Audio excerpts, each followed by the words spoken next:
Social media, a lifeline for Palestinian commerce. Look, we all know the internet can be a garbage fire of misinformation and thirst traps.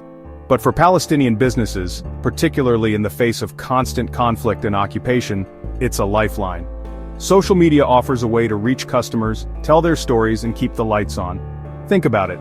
Etsy shops in Hebron, restaurants in Ramallah, all depending on Instagram and Facebook to connect with the outside world. It's not just about selling hummus and handmade jewelry, folks. It's about economic empowerment, cultural preservation, and challenging the narrative imposed on Palestinians for decades.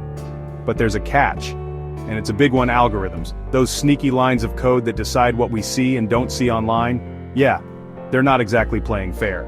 The reality is, algorithms are often biased against Palestinian content. It's like trying to win a game with a rigged deck of cards, and it's costing Palestinian businesses dearly. We're talking about lost income, shattered dreams, and a whole lot of silenced voices. But hey, at least we can still see what that Kardashian had for breakfast, right? The algorithm's iron fist censorship and its victims. Let's talk numbers, people. Sada Social, a Palestinian research center, has been keeping tabs on this digital discrimination. Their findings? In just the first 4 months of 2024, over 5,450 cases of Palestinian content getting slapped with restrictions. That's like a whole lot of violations. Instagram and Facebook, the supposed champions of free expression, they lead the pack, followed by WhatsApp, TikTok, and even good old Twitter, or X, or whatever Elon's calling it these days. And it's not random, folks. We're talking targeted censorship. Imagine this. You're a Palestinian influencer trying to promote your new clothing line.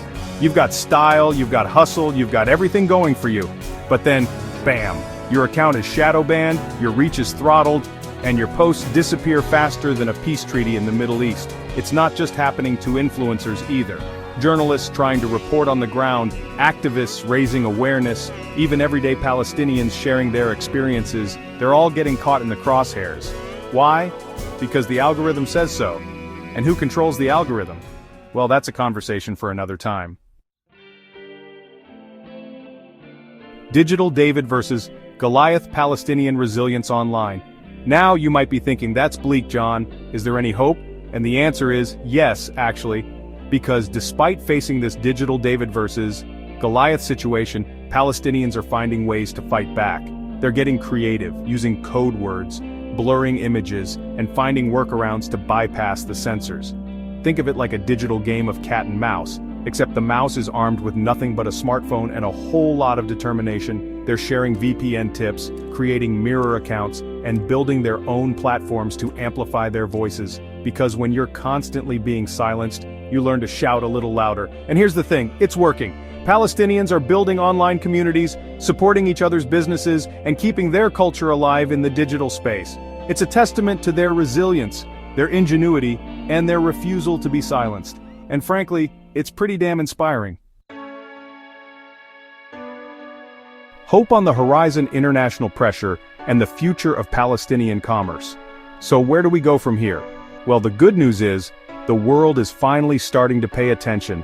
Remember when France and Germany tried to censor pro-Palestinian content? Yeah, that didn't go so well.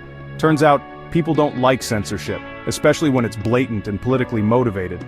Public pressure forced them to back down, proving that international support can make a difference. We need more of that. We need governments, organizations, and individuals to call out this digital discrimination and hold these tech giants accountable. Because the future of Palestinian commerce, and indeed their very presence online, is at stake.